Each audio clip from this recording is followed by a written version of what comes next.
Haiti's government asks for foreign help, but Haitians remain reluctant, with thousands demanding a new government instead. But could foreign intervention prevent Haiti's further descent into gang-ridden chaos or stop the growth of its democracy? I'm Andrea Sankey, and today's Newsmaker is the crisis in Haiti.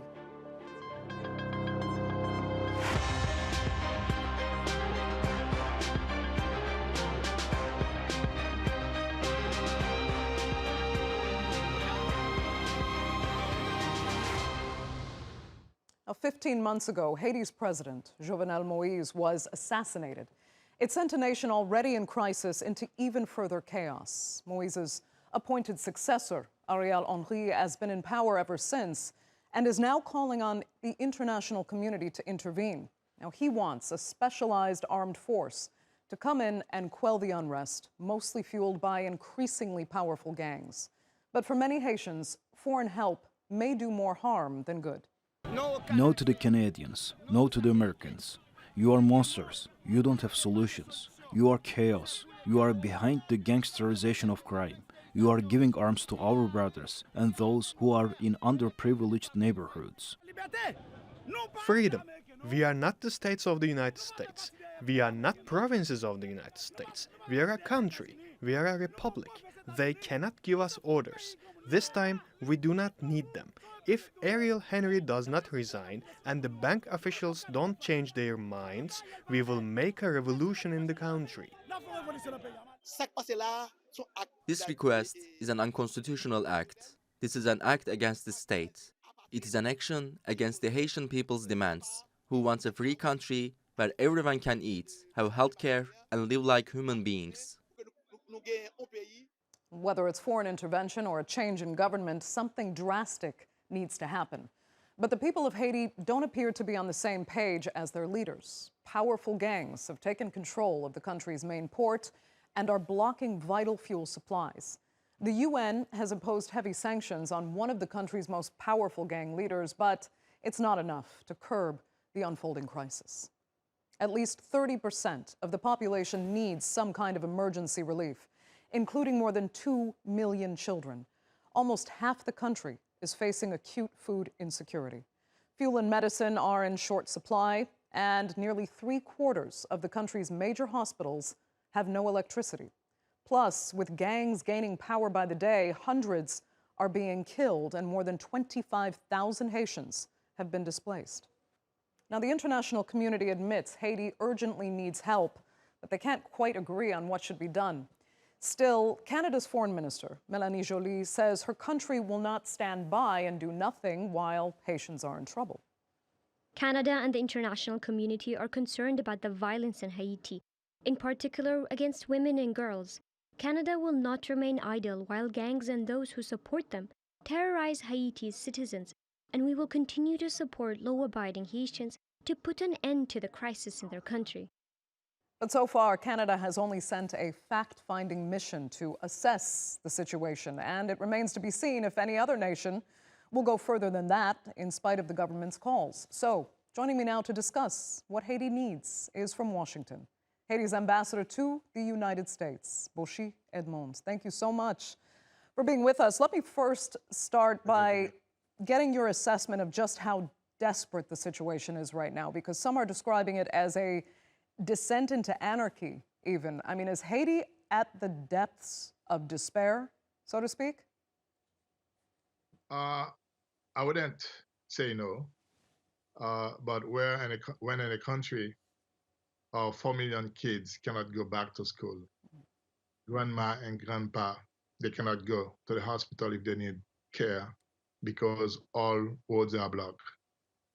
When any patient who want to go for a dialysis cannot go to the hospital. Those are very dire situations. And therefore, it is very important for the government to take action. And those actions that used to be taken before through the national police against the armed gangs are not getting the results because the firepower of those armed gangs are even far superior than the national police.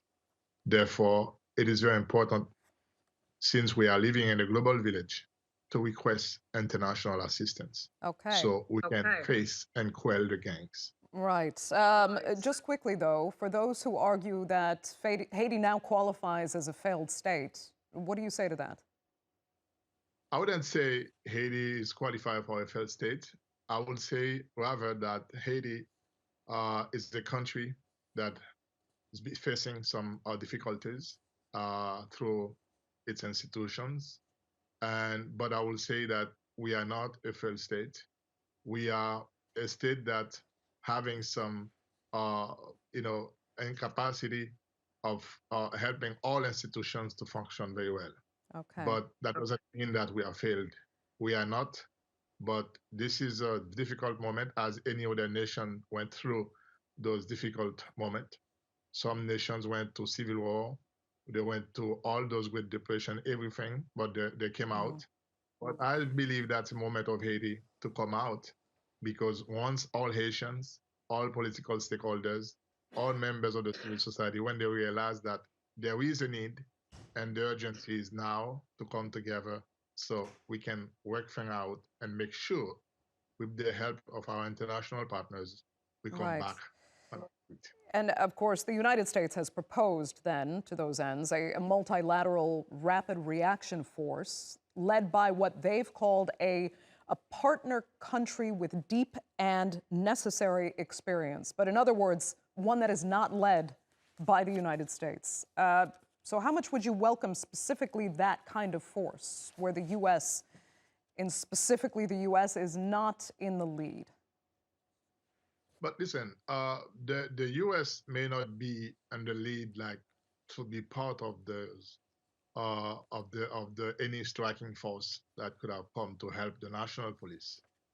But first of all, let me clarify something. We are not calling for an occupation of our territory. What we are calling for, as a member of the international community, we are calling for international assistance to accompany the national police to do a better job. Because once we have that assistance, they will have more equipment, they will have more training, and the results is going to be more impactful. Therefore, we believe, even though the U.S. is not part, but the U.S. has been helping, particularly by giving the national police training and equipment. And I believe to some extent they will be there as well. Do you sympathize at all then with the many Haitians who don't want any, foreign intervention, not least because of the tragic history that foreign interventions have had?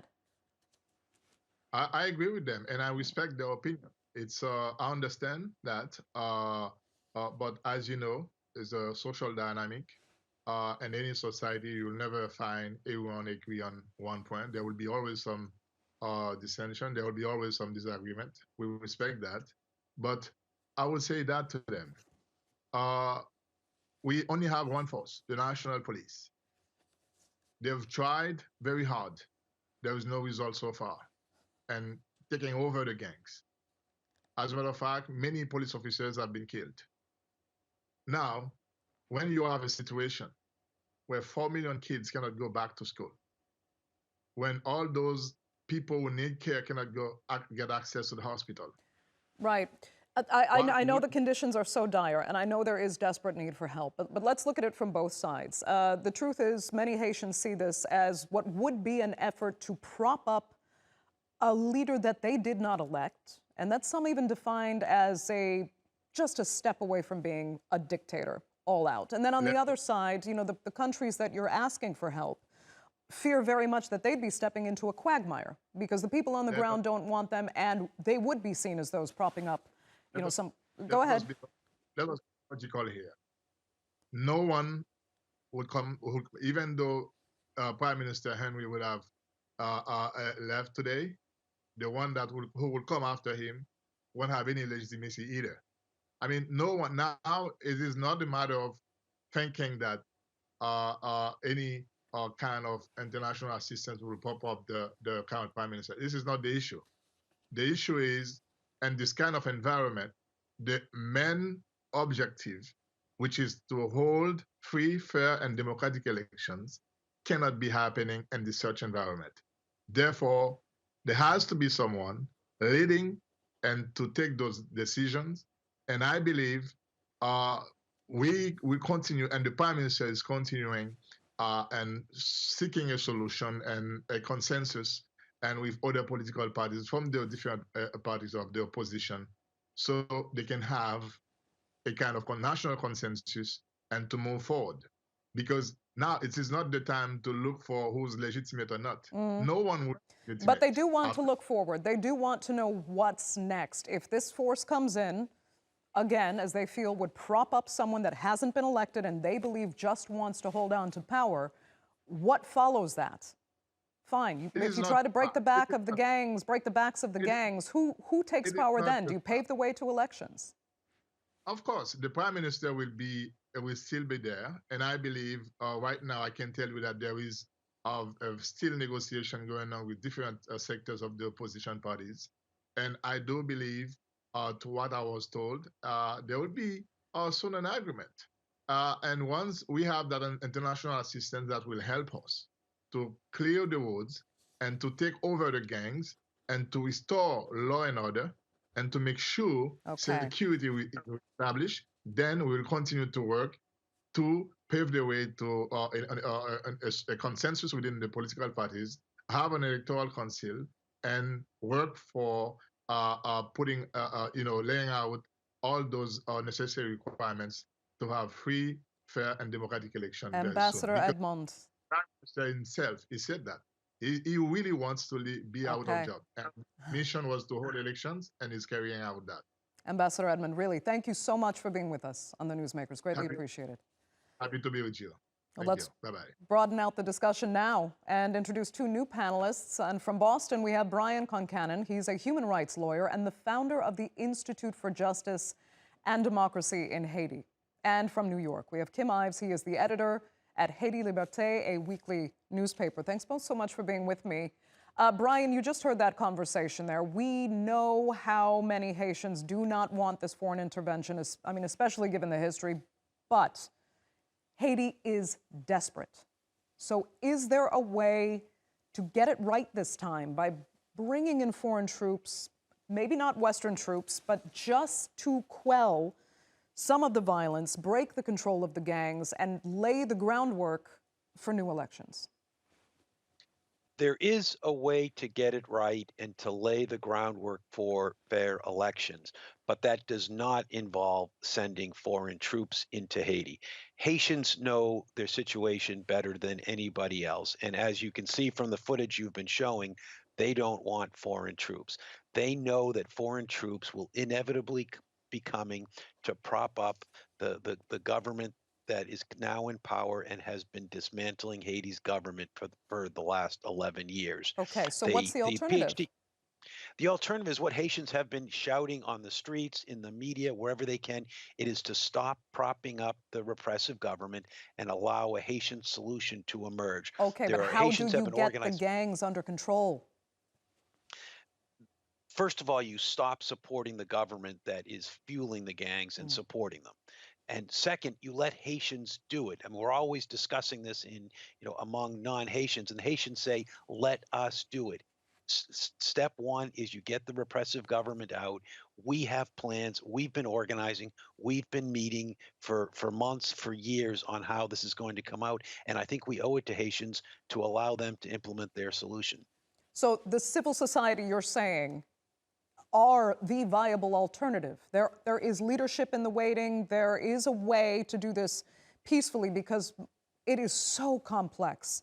I mean, the power struggles here, the corruption behind it, the complicity of businesses and political elite. It sounds like a huge task, and just getting the violence under control, it's hard to see how just civil society could handle that right now, but you believe it's true. Let me ask, I just want to get Kim into the conversation. Kim, because are you on the same page there? Yeah, I totally agree with Brian. I mean, look at Haiti from 1791 to 1804. We could say it's a failed state, it's anarchy, etc. But I mean, this is a foundational principle of all nations, self-determination. Let the Haitians build their own society in their own way. They don't need some mischief from or crimes even from foreigners who have already got that track record in Haiti. So is there any role for foreign powers to play, just to help, just to assist? You know, the ambassador was saying there, it's just to come help our national police forces get the training and understanding they need on how to fight this battle better. No, There is certainly. no. Sorry, go. Okay. No, I don't think, you know, it's the thin edge of the wedge. Look at Vietnam. It started with special forces advisors, and then it'll escalate. No, let the Haitians sort it out. They have been trying to for decades now, and each time the U.S. comes in and just makes matters worse. And a lot of the difficulty we see, and even the whole framing of it, the framing of gangs. I mean, this is a trope, and it's just a distortion of the reality to create a pretext for U.S. intervention. Maybe the U.S. leading from behind Canada or whoever, but it's essentially U.S. intervention. Is it though, Brian? Let me ask you, because you know many observers say these gangs really are all controlling. They've just completely destabilized everything down to the very basic daily lives of Haitians that just can't go on living. And let me ask you this as well. Do any of these gangs actually, you know, claim to represent the people as a rebel group might do in a struggle for liberty and equality? Or are they strictly out for power and personal gain? First of all, you need to understand that gangs are inevitable in a country that is not providing basic government services to its people. So unless we address that long-term issue, you're not going to have any real progress against the gangs. And going back to the last international military intervention against gangs. From 2004 to 2017, there was a UN mission that spent $9 billion. And the way that they addressed gang violence was hunting down and executing poor or men and young and boys in poor neighborhoods. That did, in fact, reduce gang violence temporarily, but it sowed the seeds for what we have now, which is a much worse problem. So you cannot extricate the current gang issue from the long-term interference in Haiti's government, nor the current government's dismantling of Haiti's democracy. Right. Brian, I'm asking you, both Kim and you, this question. Brian, I'll start with you, though, because as for the other side of the equation, you know, we've been seeing that no foreign power really is eager to get involved in this. Do they see this as a potential quagmire? I mean, is the help that this government is asking for actually a non-issue anyway, because nobody wants to put their troops on the ground? At this point, nobody wants to put their troops on the ground, but the United States and Canada are every day pushing people in the governments in the Caribbean, governments in Africa to send troops. They're going to keep promising more and more incentives for those countries to do it. Hopefully they won't, but the United States and Canada are not going to give up, and Haitians are very afraid that there will be forces, and even if they're led by other people of African descent, they'll still see them as an occupying force. Okay. Kim, do you think that's true? Even non-Western forces would be seen as occupiers? Absolutely. Everybody knows that the gorilla in the room, the 600-pound elephant, if you will, is the U.S. They are the ones who have been intervening in Haiti for a century. This would be the fourth time if they come in, and they always are hiding behind a fig leaf. It looks like the UN is not going to work for them. The OAS would need 23 countries to vote to enact the Inter-American Charter Clause that allows an OAS force to go in, as it did into Dominican Republic in '65. That's not going to happen. So probably they'll try an arrangement similar to what they did in Grenada in 1983. Find a few fig leaves in the Caribbean, maybe the Bahamas, maybe St. Lucia, who knows, and try to come in. But the real muscle is the U.S. behind the scene. And fundamentally, that's why they're talking about bilateral. The U.S. has a new formula called the Global Fragility Act. They're trying to create a bilateral arrangement with Haiti where they can put a base of U.S. troops in Haiti for a decade. And the problem is they don't have a government to do the inviting, so they're trying to slip it in through the UN. Okay. Brian, I'm going to return to something you were kind of explaining earlier on about the role that civil society could play, because, I mean, you believe the U.S. could do better than backing Prime Minister Ariel Henry. So talk about the other options, and why is the U.S. kind of so dedicated, it seems, to this man who was never actually legitimately elected anyway? There's a long-term policy of the U.S. trying to stifle democracy in Haiti, and that goes back to not recognizing Haiti when it became the second free country in the Americas in 1804, right up through the Marine occupation last century, the overthrow of President Aristide in 2004, and the MINUSTA troops. There's also the short term of the current administration propping up the Henry government. All of that is putting Haiti in a deep hole. There are no viable short-term solutions to that. It's going to be a long fight against the violence. It's going to be a long fight to reestablish democracy, to have fair elections. But what Haitians are saying is you've got to start that now. That continuing to prop up the current government is only going to make things worse. That having an international force is only going to make things worse, and that what we need is a clean break from the current government, a clean break from 2 centuries of the U.S. imposing its will on Haiti, and start marching towards a viable solution by allowing Haitians to take charge of their own destiny. It's not going to be easy, but we need to start right now. So not sending any foreign assistance, as per what's being asked for now, would essentially, you think, force Prime Minister Henry to at least negotiate with civil society? I've even heard mention of the Montana Accord. I don't know what other players are really significant enough to go to bat for that civil society, but is that what you see the track laid down? Haitians are confident that if the U.S. stopped propping up Prime Minister Henry, he would be forced to leave or at least make meaningful concessions. And they think that can lead towards a solution. And that's really what they're asking the international community to do. Okay. Kim? Yes. Well, the U.S. always comes in framing it that they're helping. In 2004, they came in, or in 1994, they came in supposedly to reestablish democracy. But their intervention was essentially to stop a revolution. And that's the same thing today.